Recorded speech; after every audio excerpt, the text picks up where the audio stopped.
सियावर रामचंद्र की जय। श्रद्धेय मंच, सभी संत एवं ऋषिगण,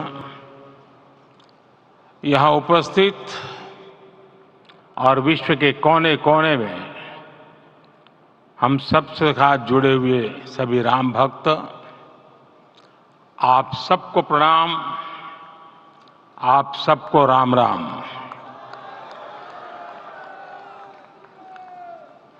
आज हमारे राम आ गए हैं।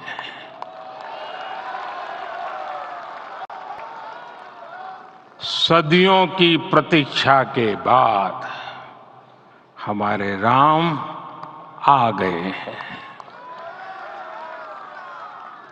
सदियों का अभूतपूर्व धैर्य, अनगिनत बलिदान, त्याग और तपस्या के बाद हमारे प्रभु राम आ गए हैं। इस शुभ घड़ी की आप सभी को, समस्त देशवासियों को बहुत बहुत बधाई। मैं अभी गर्भगृह में ईश्वरीय चेतना का साक्षी बनकर आपके सामने उपस्थित हुआ हूं। कितना कुछ कहने को है, लेकिन कंठ अवरुद्ध है। मेरा शरीर अभी भी स्पंदित है, चित्त अभी भी उस पल में लीन है।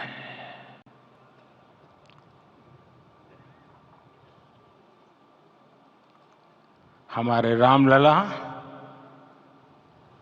अब टेंट में नहीं रहेंगे।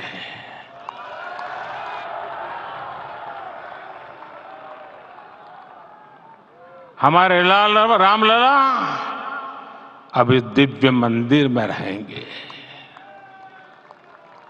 मेरा पक्का विश्वास है, अपार श्रद्धा है कि जो घटित हुआ है, इसकी अनुभूति देश के, विश्व के कोने कोने में राम भक्तों को हो रही होगी। ये क्षण अलौकिक है, ये पल पवित्रतम है। ये माहौल, ये वातावरण, ये ऊर्जा, ये घड़ी प्रभु श्री राम का हम सब पर आशीर्वाद है। 22 जनवरी 2024 का ये सूरज एक अद्भुत आभा लेकर आया है। 22 जनवरी 2024 ये कैलेंडर पर लिखी एक तारीख नहीं, ये एक नए काल चक्र का उद्गम है।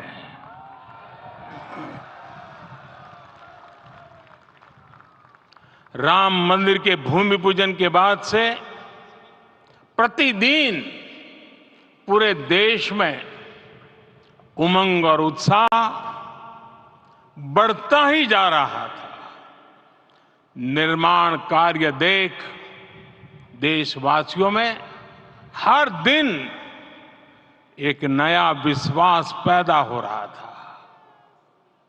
आज हमें सदियों के उस धैर्य की धरोहर मिली है।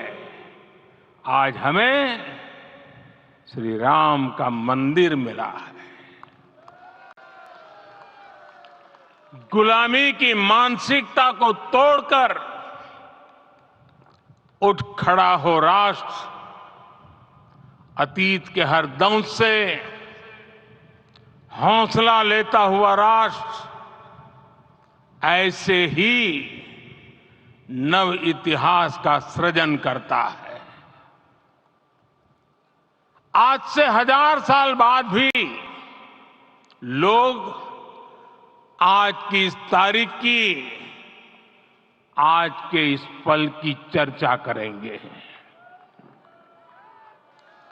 और ये कितनी बड़ी राम कृपा है कि हम सब इस पल को जी रहे हैं, इसे साक्षात घटित होते देख रहे हैं।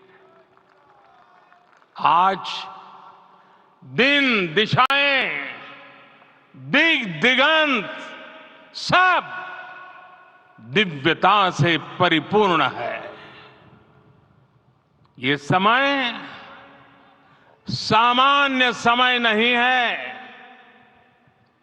ये काल के चक्र पर सर्वकालिक शाही से अंकित हो रही अमिट स्मृति रेखाएं हैं। साथियों, हम सब जानते हैं कि जहां राम का काम होता है, वहां पवन पुत्र हनुमान अवश्य विराजमान होते हैं। इसलिए मैं राम भक्त हनुमान और हनुमान गढ़ी को भी प्रणाम करता हूं। मैं माता जानकी, लक्ष्मण जी, भरत, शत्रुघ्न सबको नमन करता हूं। मैं पावन अयोध्यापुरी और पावन सरयू को भी प्रणाम करता हूं। मैं इस पल दैवीय अनुभव कर रहा हूं कि जिनके आशीर्वाद से ये महान कार्य पूरा हुआ है।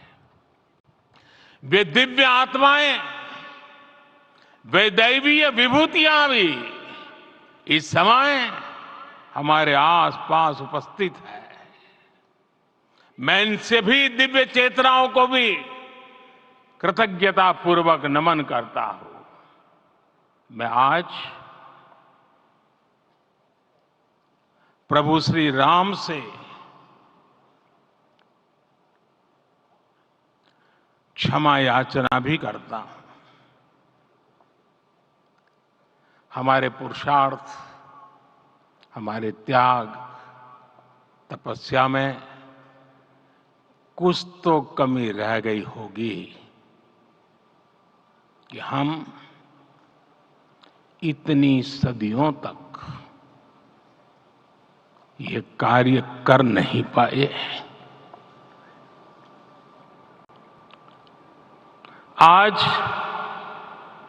वो कमी पूरी हुई है।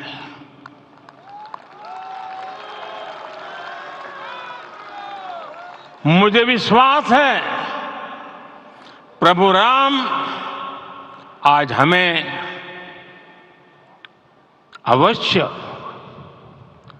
क्षमा करेंगे। मेरे प्यारे देशवासियों, त्रेता में राम आगमन पर पूज्य संत तुलसीदास जी ने लिखा है, प्रभु बिलो की हर से पुरबासी, जनित वियोग विपत्ति समनासी। अर्थात प्रभु का आगमन देकर ही सब अयोध्यावासी, समग्र देशवासी हर्ष से भर गए। लंबे वियोग से जो आपत्ति आई थी, उसका अंत हो गया। उस कालखंड में तो वो वियोग केवल 14 वर्षों का था। तब भी इतना असह्य था। इस युग में तो अयोध्या और देशवासियों ने सैकड़ों वर्षों का वियोग सहा है। हमारी कई कई पीढ़ियों ने वियोग सहा है। भारत के तो संविधान में उसकी पहली प्रति में भगवान राम विराजमान है। संविधान के अस्तित्व में आने के बाद भी दशकों तक प्रभु श्री राम के अस्तित्व को लेकर कानूनी लड़ाई चली। मैं आभार व्यक्त करूंगा भारत की न्यायपालिका का, जिसने न्याय की लाज रख ली।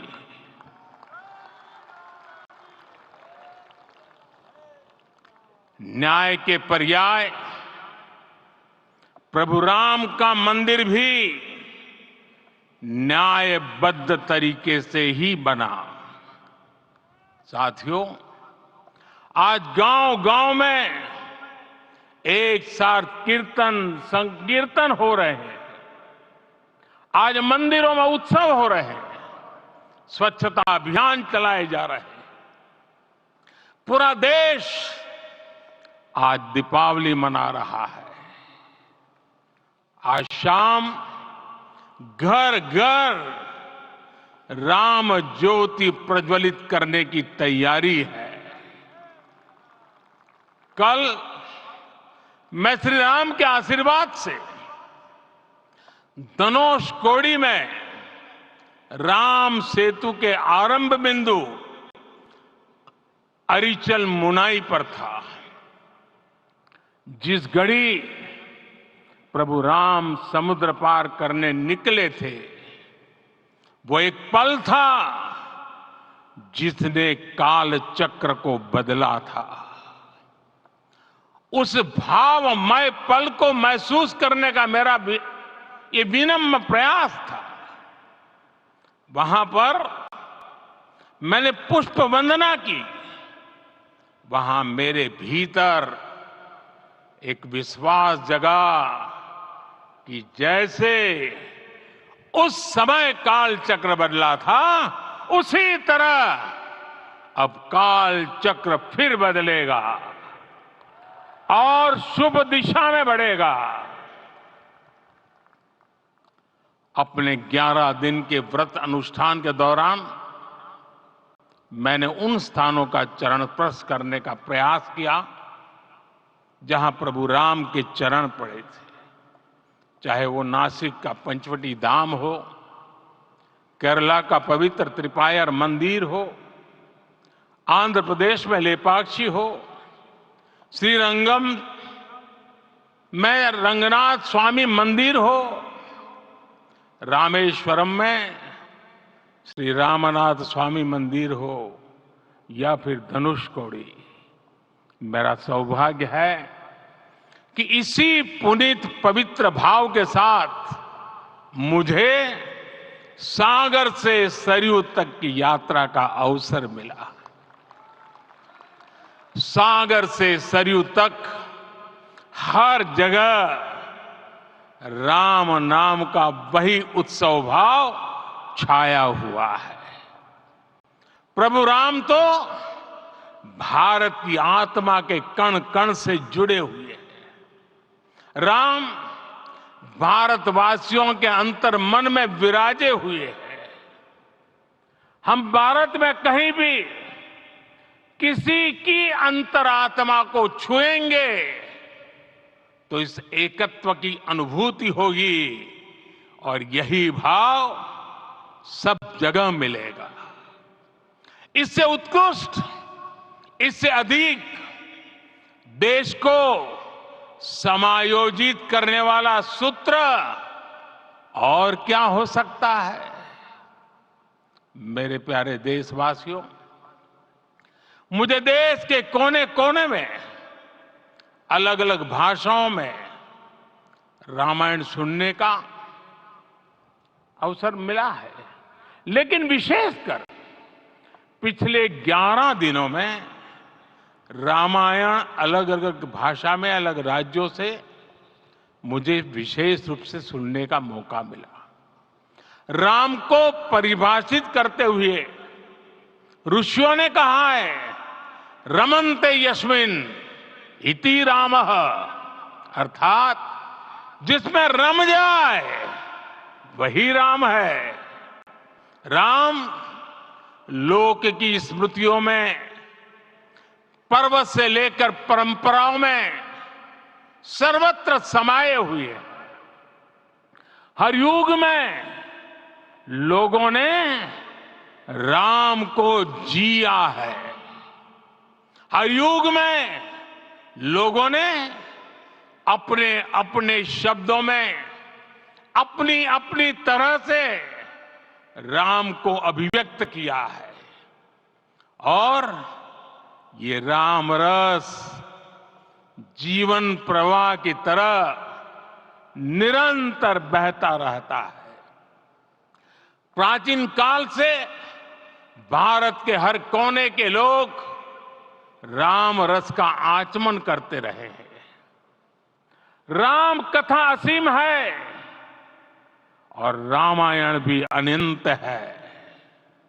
राम के आदर्श, राम के मूल्य, राम की शिक्षाएं सब जगह एक समान है।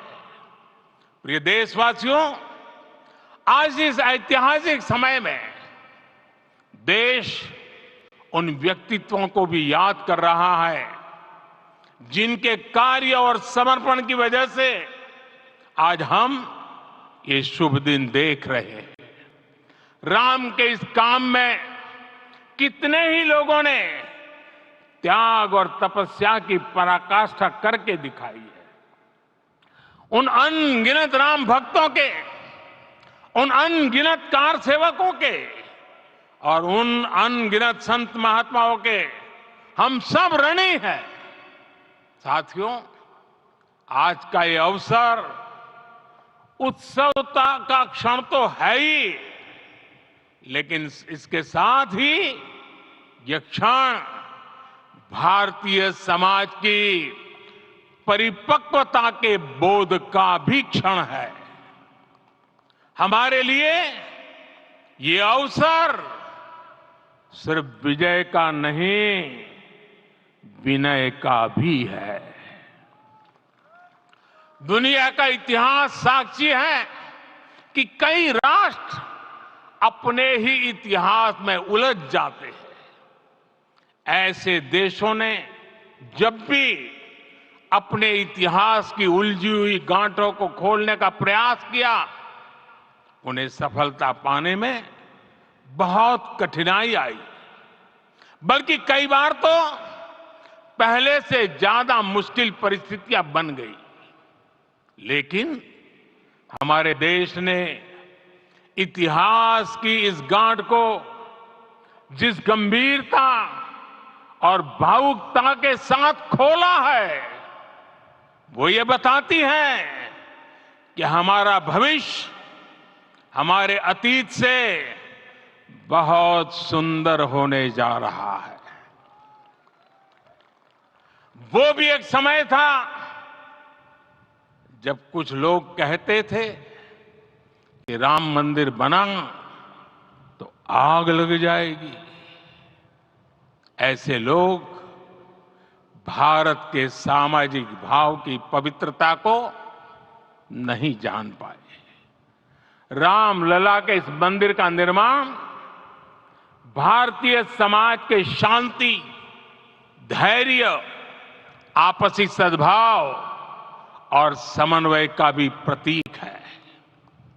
हम देख रहे हैं ये निर्माण किसी आग को नहीं, बल्कि ऊर्जा को जन्म दे रहा है। राम मंदिर समाज के हर वर्ग को एक उज्जवल भविष्य के पथ पर बढ़ने की प्रेरणा लेकर आया है। मैं आज उन लोगों से आह्वान करूंगा, आइए आप महसूस कीजिए, अपनी सोच पर पुनर्विचार कीजिए। राम आग नहीं है, राम ऊर्जा है। राम विवाद नहीं, राम समाधान है। राम सिर्फ हमारे नहीं है, राम तो सबके हैं। राम वर्तमान नहीं, सिर्फ वर्तमान ही नहीं, राम अनंत काल है। साथियों, आज जिस तरह राम मंदिर प्राण प्रतिष्ठा के इस आयोजन से पूरा विश्व जुड़ा हुआ है, उसमें राम की सर्वव्यापकता के दर्शन हो रहे हैं। जैसा उत्सव भारत में है, वैसा ही अनेक देशों में है। आज अयोध्या का यह उत्सव रामायण की उन वैश्विक परंपराओं का भी उत्सव बना है। रामलला की ये प्रतिष्ठा वसुधैव कुटुंबकम के विचार की भी प्रतिष्ठा है। साथियों, आज अयोध्या में केवल श्री राम के विग्रह रूप की प्राण प्रतिष्ठा नहीं हुई है, ये श्री राम के रूप में साक्षात भारतीय संस्कृति के प्रति अटूट विश्वास की भी प्राण प्रतिष्ठा है। ये साक्षात मानवीय मूल्यों और सर्वोच्च आदर्शों की भी प्राण प्रतिष्ठा है। इन मूल्यों की, इन आदर्शों की आवश्यकता आज संपूर्ण विश्व को है।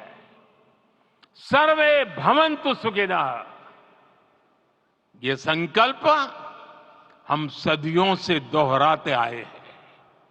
आज उसी संकल्प को राम मंदिर के रूप में साक्षात आकार मिला है। ये मंदिर मात्र एक देव मंदिर नहीं है, ये भारत की दृष्टि का, भारत के दर्शन का, भारत के दिग्दर्शन का मंदिर है। ये राम के रूप में राष्ट्र चेतना का मंदिर है।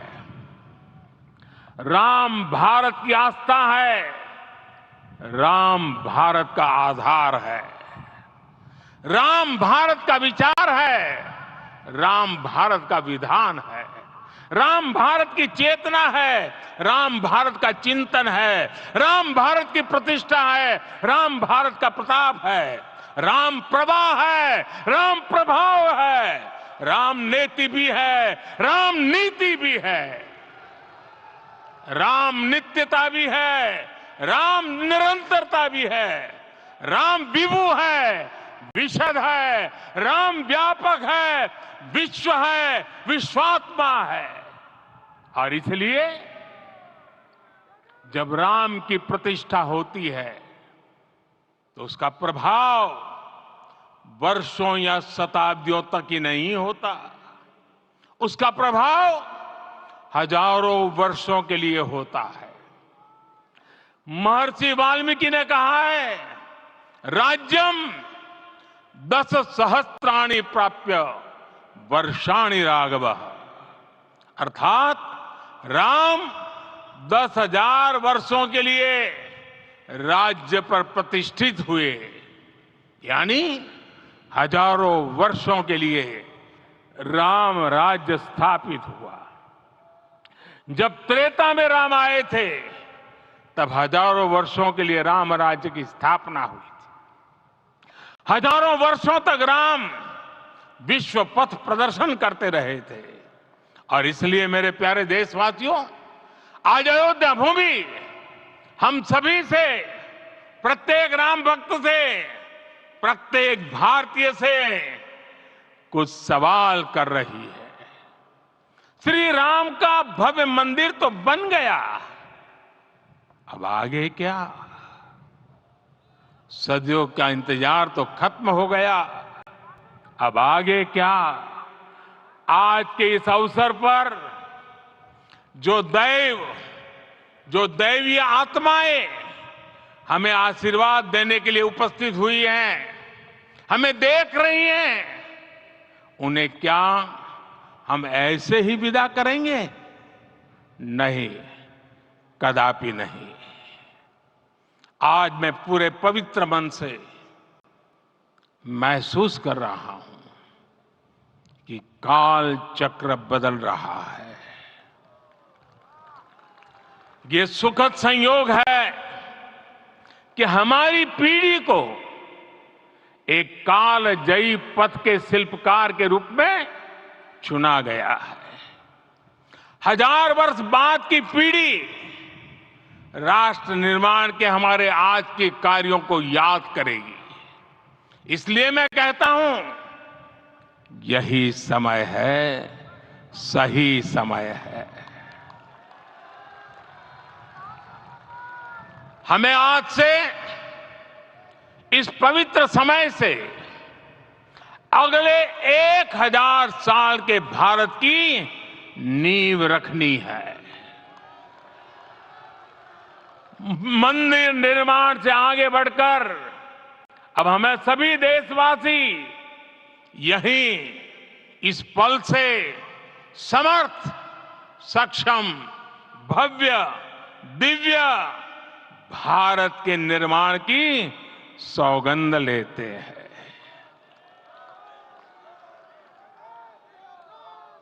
राम के विचार मानस के साथ ही जनमानस में भी हो, यही राष्ट्र निर्माण की सीढ़ी है।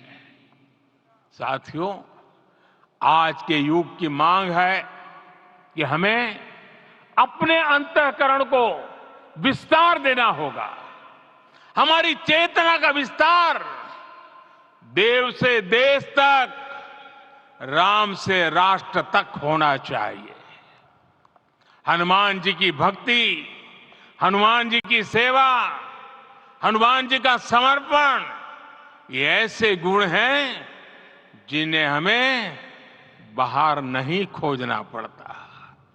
प्रत्येक भारतीय में भक्ति, सेवा और समर्पण के भाव समर्थ, सक्षम, भव्य, दिव्य भारत का आधार बनेंगे।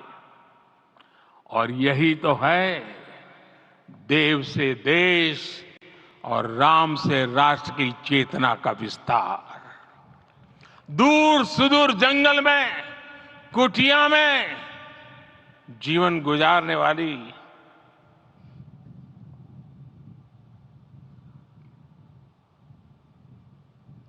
मेरी आदिवासी मां शबरी का ध्यान आते ही अप्रतिम विश्वास जागृत होता है। मां शबरी तो कब से कहती थी, राम आएंगे।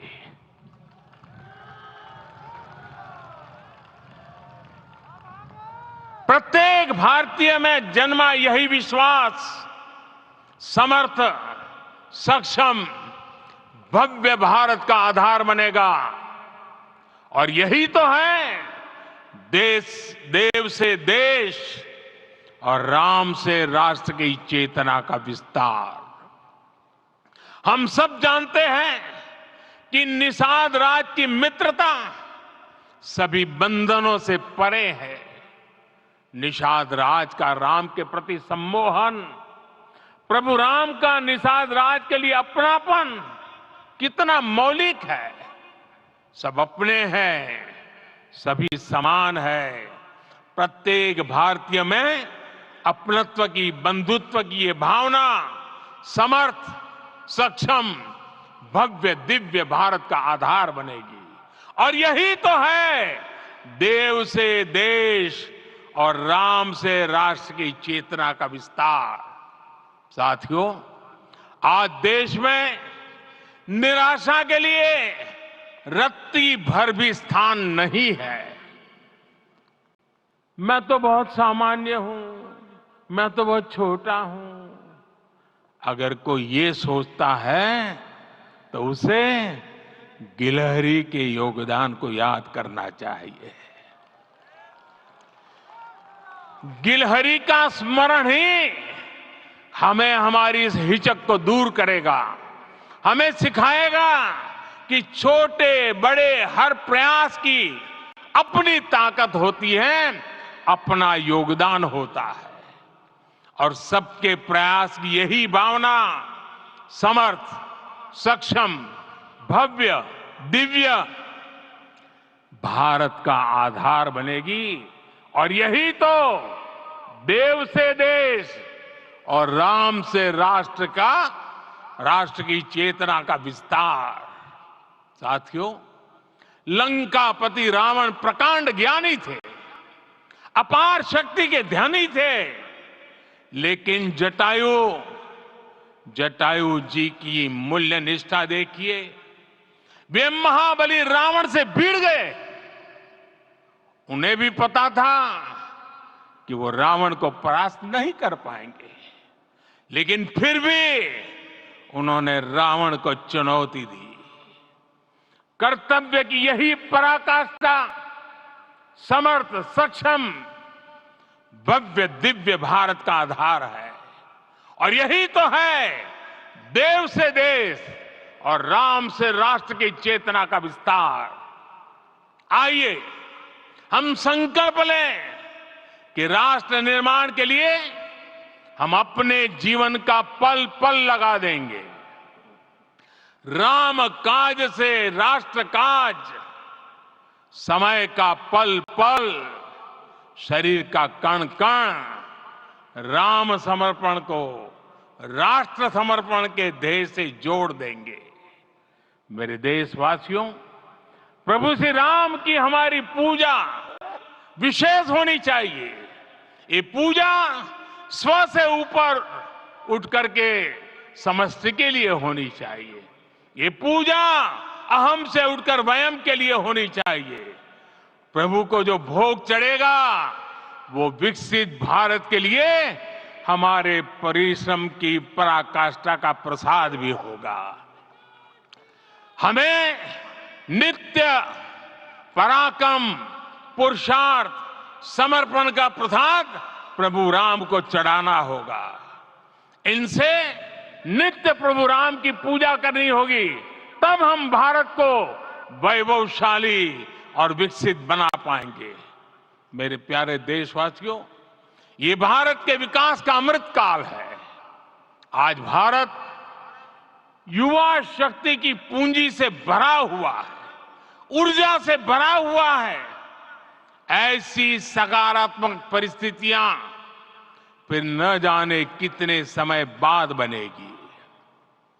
हमें अब चूकना नहीं है, हमें अब बैठना नहीं है। मैं अपने देश के युवाओं से कहूंगा, आपके सामने हजारों वर्ष की परंपरा की प्रेरणा है। आप भारत की उस पीढ़ी का प्रतिनिधित्व करते हैं जो चांद पर तिरंगा लहरा रही है। वो 15 लाख किलोमीटर की यात्रा करके सूर्य के पास जाकर मिशन आदित्य को सफल बना रही है। जो आसमान में तेजस और सागर में विक्रांत का परचम लहरा रही है। अपनी विरासत पर गर्व करते हुए आपको भारत का नव प्रभात लिखना है। परंपरा की पवित्रता और आधुनिकता की अनंतता दोनों ही पथ पर चलते हुए भारत समृद्धि के लक्ष्य तक पहुंचेगा। मेरे साथियों, आने वाला समय अब सफलता का है। आने वाला समय अब सिद्धि का है। ये भव्य राम मंदिर साक्षी बनेगा भारत के उत्कर्ष का, भारत के उदय का। ये भव्य राम मंदिर साक्षी बनेगा भव्य भारत के अभ्युदय का, विकसित भारत का। ये मंदिर सिखाता है कि अगर लक्ष्य सत्य प्रमाणित हो, अगर लक्ष्य सामूहिकता और संगठित शक्ति से जन्मा हो, तब उस लक्ष्य को प्राप्त करना असंभव नहीं है। ये भारत का समय है और भारत अब आगे बढ़ने वाला है। शताब्दियों की प्रतीक्षा के बाद हम यहां पहुंचे हैं। हम सब ने इस युग का इस कालखंड का इंतजार किया है। अब हम रुकेंगे नहीं, हम विकास की ऊंचाई पर जाकर ही रहेंगे। इसी भाव के साथ रामलला के चरणों में प्रणाम करते हुए आप सभी को बहुत बहुत शुभकामनाएं। सभी संतों के चरणों में मेरे प्रणाम।